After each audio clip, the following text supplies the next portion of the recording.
Hi guys, so we're back this week with a little tutorial. I wanted to walk you through my hair drying routine, but also how to properly use a diffuser with your hair dryer to enhance natural curls, waves, and texture. I'm going to start with just the basics of using a diffuser and then the products I use to prep my hair for when I dry my hair to enhance natural texture and eliminate frizz. And so some really simple steps and key takeaways from using a diffuser.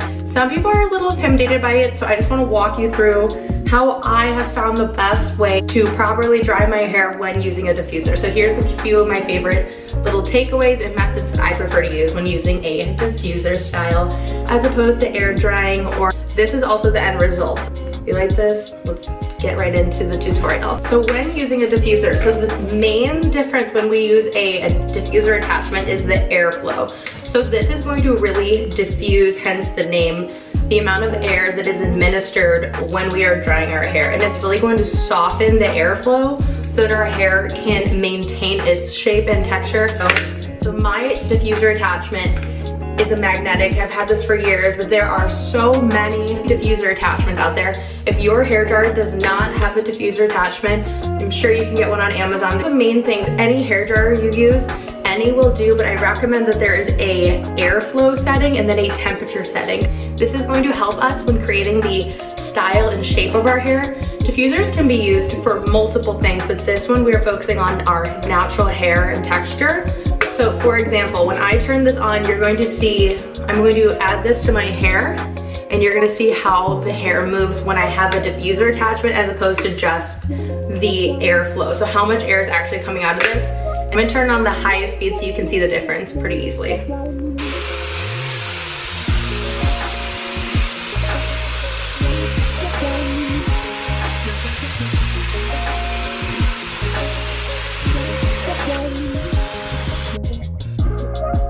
Now that we've gotten on the basics of the diffuser and why we use it, the takeaway for drying hair for my method is the 3x3 rule. I like to go for 3 minutes at 3 different speed and temperature increments.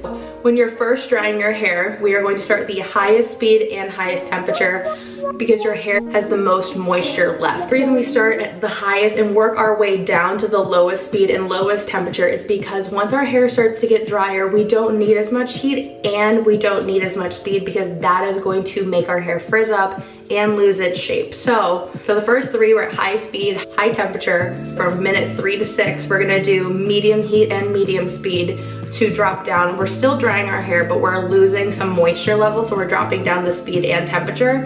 And then for the last 3 minutes, I'm gonna do low speed, lowest temp. Once our hair is 80% dry, we're going to see all of this dry up and you might feel just at the root base there is some moisture left. That is why we use the lowest speed and lowest temperature to not ruin any of the progress we've made. 3x3 rule, that's how I do it. And then I like to let my hair air dry just for the rest of the way. 80% dry, your hair will do its job as long as you don't mess with it too much.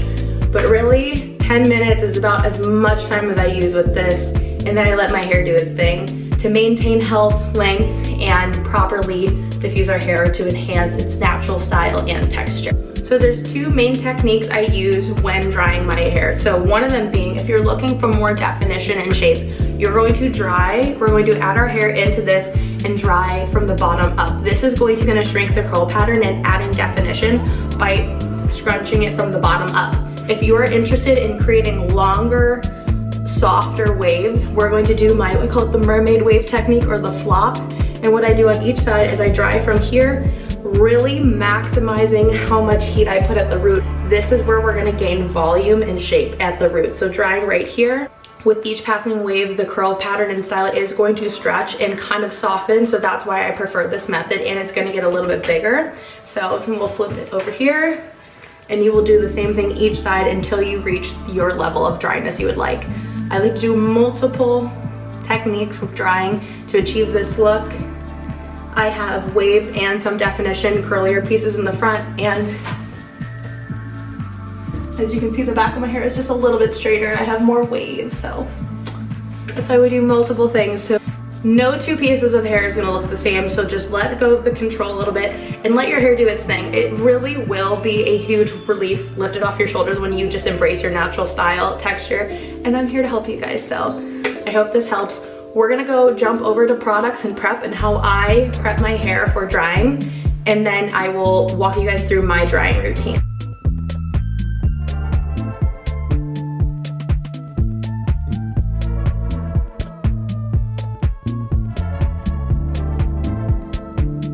When we're starting with prep, I really like to go in and apply most of my products when my hair is towel dried, pretty wet. So, starting with my hair insurance, this is a K18 molecular leave-in mask. I'm gonna do about 4 pumps for me. And what I'm gonna do is I'm just gonna take my hands flat and we're just gonna coat it all the way down. The K18 mask is a repair, heat protectant, and leave-in. It really is just good for hair insurance. And I'm coating this down my hair. We're gonna let it sit for a minute before I start drying. So I'm gonna talk to you guys about the next products I will be using. So, I like to use highly moisturizing products before I air dry my hair, or anyone really, because it's just going to eliminate frizz and lock out all that water vapor. I'm gonna use L'Oreal Dreamcoat. Apply that really from roots to end.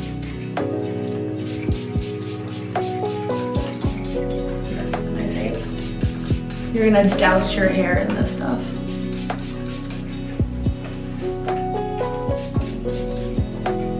Okay. So now that this has set, I'm gonna take my fingers and I will detangle from the bottom up to the roots, trying not to disrupt the curl pattern too much. We're getting the bigger knots out in this round. Okay, next up, when I'm starting to detangle the bigger ones, this is the Unite 7-second detangler leave-in spray. It is a UV thermal heat protectant. I usually try to use products that are highly moisturizing and protective. So here's our prep.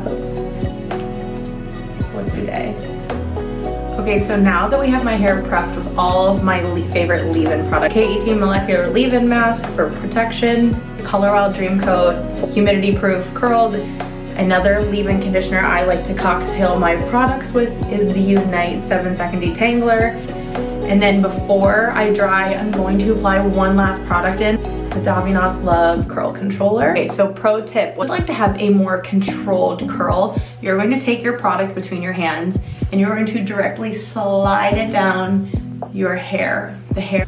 Personally, I prefer to have a fluffier, more fuller curl bodied. I'm not always afraid of frizz. I want to maintain it, but I do like to have my hair softer. That is why I apply my product from the bottom by scrunching. So scrunching is going to add volume because again, we're scrunching it up. It's gonna make the hair a little bit bigger and not so controlled. So again, we're shrinking the curl pattern by pulling it up and scrunching. This is going to really elongate it and extend the style by controlling it. So just scrunch it from the back because the back of my head has more weight and volume back here. So if I don't add in my style more by scrunching, it tends to just disintegrate and it looks kind of like straight. So my hair's wavy, curly, and there are times I want to emphasize the curl or emphasize waves, but I'm really trying to make my hair curlier today, so we're going to scrunch and add in our product. So now we're at the main focus of this tutorial, which is how to properly use our diffuser. Hair gets drier, we're going to turn down the heat and speed.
Okay, so we are at the full dry level. I am super happy with the texture and the frizz shape, style, and also the length. I'm very happy with where we're at today with this drying routine. So if you are looking for a little bit more volume, I'm gonna recommend a dry texture spray. I really like this one by Fakai. It's really soft, diffuses nicely, and does not leave the hair stick. Only as a dry finishing spray, so you just give it a little shake. And it does look nice, okay. Just a little bit bigger. A little bit big hair energy, always, never hurt anybody. Just finish the style. I like to end, especially because we're in the summer months, I'm going to finish off with an argan oil. This is a blonde oil by Unite. It's really amazing because there is no pigment in this, but it is an argan oil specifically formulated for blonde. So it's clear, it's not going to affect our color or texture. And this is really just as a UV thermal heat protected, and also I just like to have a little bit of shine. All the work is done up front. This is just the end result here, but this is how I properly diffuse my hair for the summer to enhance natural curls and waves. Thank you for watching, and if you enjoyed this, please let me know if you have any questions and which products you're looking forward to trying. If you have any recommendations, please let me know, but thank you guys so much, and I